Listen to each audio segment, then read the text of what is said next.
Saya minta sebagai wakil rakyat minta pola penanganan kasus masalah rasisme di Surabaya harus dudukan persoalannya sangat jelas. Jangan sampai disederhanakan. Sedangkan pelaku rasisnya gimana? Ini belum ada kejelasan terhadap warga Papua. Jadi sampai detik ini ada ketegangan terjadi dan ada seruan dari pimpinan-pimpinan gereja, tokoh adat, tokoh masyarakat di Papua. Mereka minta tidak boleh lakukan tindakan pendekatan keamanan, tapi pendekatan kemanusiaan.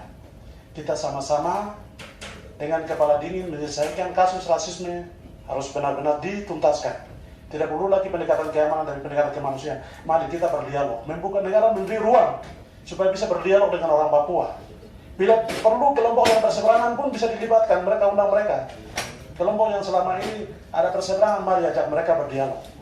Pasti dialog ada jalan keluarnya.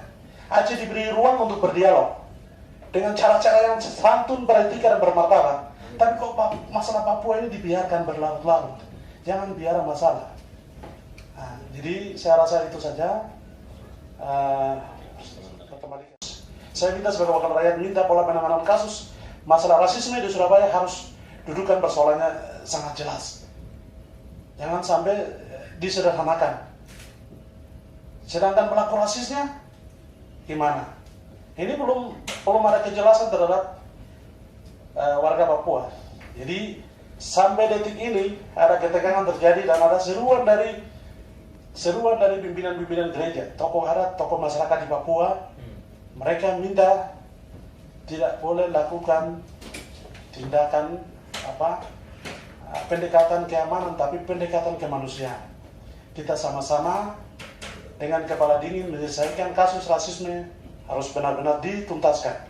Tidak perlu lagi pendekatan keamanan dan pendekatan kemanusiaan. Mari kita berdialog, membuka negara, memberi ruang supaya bisa berdialog dengan orang Papua.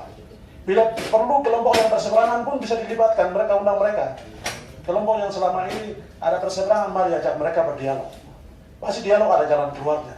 Aceh diberi ruang untuk berdialog dengan cara-cara yang santun, beretika dan bermartabat. Tapi kok masalah Papua ini dibiarkan berlarut-larut. Jangan biara masalah. Nah, jadi saya rasa itu saja. Saya minta sebagai wakil rakyat minta pola penanganan kasus masalah rasisme di Surabaya harus dudukan persoalannya sangat jelas. Jangan sampai disederhanakan. Sedangkan pelaku rasisnya gimana? Ini belum ada kejelasan terhadap warga Papua. Jadi sampai detik ini ada ketegangan terjadi dan ada seruan dari pimpinan-pimpinan gereja, tokoh adat, tokoh masyarakat di Papua. Mereka minta tidak boleh lakukan tindakan pendekatan keamanan, tapi pendekatan kemanusiaan. Kita sama-sama dengan kepala dingin menyelesaikan kasus rasisme harus benar-benar dituntaskan. Tidak perlu lagi pendekatan keamanan dan pendekatan kemanusiaan. Mari kita berdialog, membuka negara, memberi ruang supaya bisa berdialog dengan orang Papua. Bila perlu kelompok yang berseberangan pun bisa dilibatkan, mereka undang mereka. Kelompok yang selama ini ada perseberangan, mari ajak mereka berdialog. Pasti dialog ada jalan keluarnya. Aceh diberi ruang untuk berdialog dengan cara-cara yang santun, beretika dan bermartabat. Tapi kok masalah Papua ini dibiarkan berlarut-larut. Jangan biara masalah. Nah, jadi saya rasa itu saja. Jangan lupa subscribe ya.